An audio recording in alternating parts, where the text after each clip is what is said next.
वो धीरेन्द्र शास्त्री का चोट्टा उसका बाप बोल दिया है। उस दोगले का चेहरा आए ना, हम चप्पल से मार के उसका सारा बाबागिरी निकाल देंगे। हम कहिए से बोल रहे थे कि वो बाबा नहीं है, प्लॉट है, ऐसा कमेंट आया ना तो ही चप्पलवा देख रहे हैं धीरेन्द्र शास्त्री को 2 चप्पल देंगे पहले। अगर एक बार ऐसा बयान आ गया ना हम लोगों पे, तो सबसे पहले तो धीरेन्द्र शास्त्री की माँ बहन करेंगे वहाँ पहुँच के, उसके वहाँ पे बागेश्वर धाम में जाकर, जहाँ पे धीरेन्द्र शास्त्री का कॉलर पकड़ के मार चप्पल मारने का काम हम लोग करेंगे। अगर हम महिलाओं ने ऐसा कमेंट सुना, अगर किसी लड़का ने हम लोग को ऐसा कमेंट कर दिया, यकीन मानो धीरेन्द्र शास्त्री तुमको मुंह छुपाने के लिए बिहार में जगह नहीं। पूछना चाहेंगे उस सीएम से, उस चूतिया से, वो सीएम के पद में बैठे उस हिजड़े, उस नामर्द से, आखिर उसने ऐसा बयान दिया ही क्यों? कहाँ पे, किससे पूछ के सीएम साहब की बीवी बेटी बहू नंगी हुई रहेगी तब भी हम लोग खुलकर उसने ऐसा बयान दे दिया। आप सीएम को इतना अपशब्द कह दें, आप पे एफआईआर हो जाए, आपको डर नहीं लग रहा है? किससे? उस सीएम से जो अपनी बेटी को बेटी समझता हो और दूसरी की बेटी को जागीर समझता हो। उस सीएम से मेरी जूती नहीं डरती है। और यकीन मानिए सामने आ गए ना, अपने चप्पल का माला उसके गले में ना डाल दिए ना, हम भी अपने बाप की बेटी नहीं और एक यदुवंशी का जबान। नरेंद्र मोदी का जो अपने दोगले चेहरे के बीच में है, वो दिखाता कुछ है कुछ और। माई के लाल में औकात है ना, वो आ जाए। हम पटना में ही रहते हैं, दूर नहीं है, डेली इनकम टैक्स पे आपको दिखाएंगे।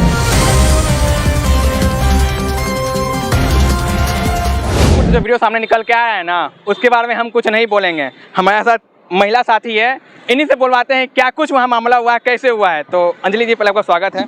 आपका बहुत बहुत स्वागत है कि आप हम तक पहुँचे। मणिपुर जो वीडियो सामने आया है ना, हम नहीं बोल सकते आपके सामने, आप ही अपने मुंह से कुछ बयां कर दीजिए। क्यों नहीं बोल सकते आप? कलेजा फट जाएगा। क्यों नहीं बोल सकते जब वहाँ का सीएम साहब खुद बोल सकते हैं कि ये आम बात है, ऐसा होते रहता है। आप क्यों नहीं बोल सकते हैं? आप भी बोल सकते हैं, हम भी बोल सकते हैं। और जब सीएम साहब की बीवी बेटी बहू नंगी हुई रहेगी तब भी हम लोग खुलकर बोल सकते हैं। क्या बात कर रही हैं आप? सीएम की बहन बेटी में क्यों नहीं जाएंगे? काहे जाइएगा? काहे नहीं जाएंगे? काहे जाइएगा? महिला क्या होती है? किसी की बाप की जागीर होती है कि आप उस पर कुछ भी बयान दे देंगे? मणिपुर में तो ऐसा ही कुछ हुआ। वही सीएम साहब अपने बाप की जागीर समझ रहे हैं ना बेटियों और महिलाओं को। जब महिलाएं सुरक्षित नहीं है तो बेटियां सुरक्षित हो सकती है भला? अब महिला बोले या बेटिया वाले बात एक ही है ना? एक ही है ना। है तो औरत, है तो लड़की, है तो महिला। और वो जो सीएम साहब पैदा हुए हैं ना, वो अभी एक महिला के कोख से पैदा हुए होंगे। अगर उनकी माँ को हम लोग बीच चौराहे पे, उनकी बीवी को, उनकी बेटी को, उनकी बहू को नंगा करके खड़ा कर दे, तो क्या सीएम साहब ये बयान देने लायक बच जाएंगे? तब नहीं दे पाएंगे। नहीं दे पाएंगे। फिर ये बयान उन्होंने कैसे दिया? हम पूछना चाहेंगे उस सीएम से, उस चूतिया से, वो सीएम के पद में बैठे उस हिजड़े, उस नामर्द से, आखिर उसने ऐसा बयान दिया ही क्यों? कहाँ पे, किससे पूछ के उसने ऐसा बयान दे दिया? आप सीएम को इतना अपशब्द कह दें, आप पे एफआईआर हो जाए, आपको डर नहीं लग रहा है? किससे? उस सीएम से जो अपनी बेटी को बेटी समझता हो और दूसरी की बेटी को जागीर समझता हो। उस सीएम से मेरी जूती नहीं डरती है। और यकीन मानिए सामने आ गए ना, अपने चप्पल का माला उसके गले में ना डाल दिए ना, हम भी अपने बाप की बेटी नहीं और एक यदुवंशी का जबान नहीं। आप चप्पल का माला बनाइएगा उनको? बिल्कुल, सबके सामने। अगर वो नहीं आ सकते या ना, तो हम लोग को बस एक ट्वीट कर दे कि हम लोग उनके राज्य में जाके उनको चप्पल का माला पहनाने का काम करेंगे। हमारे प्रधानमंत्री को 56 इंच का सीना कहा गया है, लेकिन वो कहीं नहीं दिखे इन सब वार्तालाप में, इन सब में। क्या बात करे महाराज, दिखे नहीं है? सुप्रीम कोर्ट के फटकार के बाद 38 सेकंड का बयान देते हुए नहीं दिखे आपको 8 मिनट के बयान में? बस वही ना बयान। यही तो प्रधानमंत्री है। सबसे बड़ा दोगला चेहरा तो उस पीएम का है, उस नरेंद्र मोदी का जो अपने दोगले चेहरे के बीच में है, वो दिखाता कुछ है कुछ और। अब प्रधानमंत्री को ऐसे अपशब्द बोलिएगा? अब शब्द क्या बोल रहे हैं महाराज? जो कर रहे हैं वही हम लोग बोल रहे हैं। उनका जितना जो अंधभक्त है ना, आपको चीर देगा।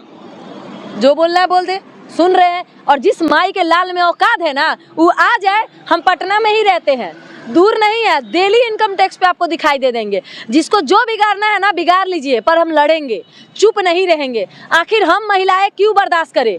क्यों? किसी के बाप के जागीर है या किसी के बाप के प्रॉपर्टी है कि जिसको जो मर्जी आएगा बोल देगा? शर्म आई थोड़ा सा भी? एक पूरे गांव में 30 लोगों ने 2 महिलाओं को नंगा किया। अगर उन 300 लोग के माँ बहन को नंगा कर दे, क्या वो लोग नजरें मिला पाएंगे? नहीं मिला पाएंगे। पर उन गुनहगारों से सबसे ज्यादा बड़ा गुनहगार वहाँ का वो पुलिस वाला जो खुद महिलाओं को उस भीड़ को सौंपा है, वो लोग है। वो पुलिस वाले जो वर्दी के भेष में एक नामर्द है, एक हिजड़े है, एक नापुंसक है, उनका वर्दी निकाल कर उनको नंगा करके बीच चौराहे पे आग लगाने देनी चाहिए। वर्दी पहनने का वो उनका कोई भी कहीं से भी अधिकार नहीं है। बिहार पुलिस को मणिपुर भेजेगा क्या सुधाई करने के लिए? बिल्कुल जाना चाहिए। अगर उन लोगों से नहीं हो रहा है, तुम लोग का नामर्दांगी इतनी बढ़ गई है, नहीं हो पा रहा है तो कह दो। बिहार पुलिस छोड़ो, बिहार की महिलाएं काफी है तुम लोग को सजा देने के लिए। हम लोगों को सौंप दो उस गुनहगारों को, हम लोग सजा दे देंगे उनको। हम बीच चौराहे पे उनको नंगा करके आग लगा देंगे। हम भी देखते हैं कौन सा कानून हमें जो सजा देगी हमें मंजूर होगा। 13 जुलाई को पटना में बीजेपी के कार्यकर्ता को सोटाई होता है तो केंद्र से 4 सदस्यीय टीम बिहार में पटना आ जाती है, लेकिन मणिपुर कोई नहीं पहुंचता है। कहा है और उस पर से भी राहुल गांधी जाते हैं तो मोदी जी यानी कि भाजपाई का बयान आता है क्यों राजनीति करने गए हैं। तो तुम क्यों नहीं गए राजनीति करने? वहाँ पे तो तुम्हारी सरकार भी है। तुम क्यों नहीं गए वहाँ पे राजनीति करने? क्यों नरेंद्र मोदी चुप रहे अभी तक? वो पता है नरेंद्र मोदी क्यों चुप रहते हैं? आज चुप नहीं रहते हैं, वो हमेशा ही चुप रहते हैं। बृजभूषण शरण सिंह महिला पहलवानों के साथ दुष्कर्म किया, फिर भी आज 56 इंच का सीना चौड़ा किए हुए मोदी जी बयान देते फिरते हैं। आज तक कुछ बिगाड़ पाए? क्यों नहीं? बातों नहीं होता है, बातों नहीं होता है क्योंकि वो बीजेपी का सांसद है, वो सही सलामत रहेगा। आधा से ज्यादा रेपिस्ट बीजेपी में भरा पड़ा है, कोई कार्रवाई नहीं। का नाम बताइए ना। क्या महाराज, अब इतना बड़का तो सांसद है बृजभूषण शरण सिंह, छोटका मोटका का तो नामे मत लीजिए, वो सब का तो गिनती नहीं होगा। बृजभूषण शरण सिंह उदाहरण है जिसको कोई छू तक नहीं पाया, और वो भी उतने बड़े पद पे जो महिलाएं हमारी खेलती है, हमारे देश के लिए गोल्ड मेडल लाने का काम करती है, उनके सम्मान के साथ खेला इन्होंने। वही बीजेपी जो बेटी बचाओ बेटी पढ़ाओ का नारा देता है, सही कहता है, बीजेपी वालों से बेटियों को बचाओ, इस देश से नहीं, बीजेपी वालों से बेटियों को बचाओ, ये नारा है उनका। अच्छा, एक बार मोदी जी के मुंह से स्लिप ऑफ टंग हुआ था, बेटी पढ़ाओ बेटी पटाओ, कहीं उसी रास्ते पे तो लोग नहीं चल रहे हैं? अरे वो स्लिप ऑफ टंग नहीं हुआ था, वो जानबूझ के बोली गई थी। वो ये संदेश युवाओं को देना चाहते थे, बेटी को बचाओ नहीं, बेटी को पटाओ। पढ़ाना नहीं है, उनको पटाना है, क्योंकि मोदी जी ने बिहार में या पूरा देश में रोजगार के नाम पे लड़कियों को पटाना ही छोड़ के रखा है, और कोई ऑप्शन है नहीं, क्योंकि रोजगार है नहीं, युवा बेरोजगार है। अब कुछ ना सही तो लड़की सही, ये रोजगार दिया है उन्होंने। क्या बात कर रहे हैं आप? अच्छा, आप एक महिला हैं, आपके माथे पे ना सिंदूर दिख रहा है ना गले में मंगलसूत्र दिख रहा है, तो आप खाली प्लॉट है क्या? वो धीरेन्द्र शास्त्री का चोट्टा उसका बाप बोल दिया है। उस दोगले का चेहरा आए ना, हम चप्पल से मार के उसका सारा बाबागिरी निकाल देंगे। हम कहिए से बोल रहे थे कि वो बाबा नहीं है, ढोंगी है। हमारा बातों को सुनिए नहीं रहा था, और सारा बाबा के अंधभक्त सब हमको कमेंट में उल्टा पुल्टा बोल रहे थे। कहाँ गए अंधभक्तों? तुम्हारी बहनें भी खाली प्लॉट है। इस देश में बहुत से सैनिक है जिनकी बीवी विधवा है, बहुत से ऐसे लोग हैं जो विधवा है, जो सिंदूर नहीं लगाती, मंगलसूत्र नहीं पहनती, पायल नहीं पहनती, तो वो भी खाली प्लॉट है। और कहीं ना कहीं धीरेन्द्र शास्त्री की माँ अगर विधवा हो जाती है, सिंदूर नहीं लगाती है, तो वो भी खाली प्लॉट है। धीरेन्द्र शास्त्री की माँ अगर खाली प्लॉट होती है ना, आप सब रजिस्ट्री करवाने जाइए, हम खुल के कह रहे हैं। हम सोचे ना कि हम खाली प्लॉट देख ही नहीं, हमारा खाली प्लॉट है क्या, सोचे आपसे बात कर ले। अरे धीरेन्द्र शास्त्री बोले है ना, तो उनकी माँ बहन बीबी जो बनेगी ना, सब खाली प्लॉट है। अब जो अंधभक्त है ना इसमें, उस सब की बहन, उस सब की माँ खाली प्लॉट है, सब की माँ। ये हिंदू राष्ट्र का आगाज नहीं हो गया? प्लॉट मतलब महिला लोगों के संगे दुर्व्यवहार करना या उनके बारे में कुछ भी बोल देना, क्योंकि पहले के जमाने में ऐसा ही हुआ करता था, आज फिर से होने लगा है। इसीलिए तो लोग हिंदू राष्ट्र बनाना चाहते हैं, ताकि हिंदू जो है कहते हैं ना कि हम लोग हिंदू हैं, पर हम लोगों ने आज तक कभी किसी का बुरा नहीं किया या कभी किसी को गलत नहीं अपशब्द नहीं बोला। पर एक बाबा जिसका लाखों लोग फैन है, अरबों करोड़ों में लोग उनको फॉलो करते हैं, उनका ऐसा बयान आना, बिल्कुल लोग उनको फॉलो करेंगे और हर लड़की को खाली प्लॉट मान के चलेंगे। ये एक छोटा आदमी के बयान के वजह से उसकी माँ खाली प्लॉट है, उसकी बहन खाली प्लॉट है, यार तुम्हारी भाभी खाली प्लॉट होगी, तुम्हारे घर में कोई तो कुंवारी लड़की होगी, वो भी खाली प्लॉट होगी। उनको रजिस्टर बोल दो, अपने पापा भाई सबसे बोल के रजिस्टर्ड करवा लेते हैं भाई।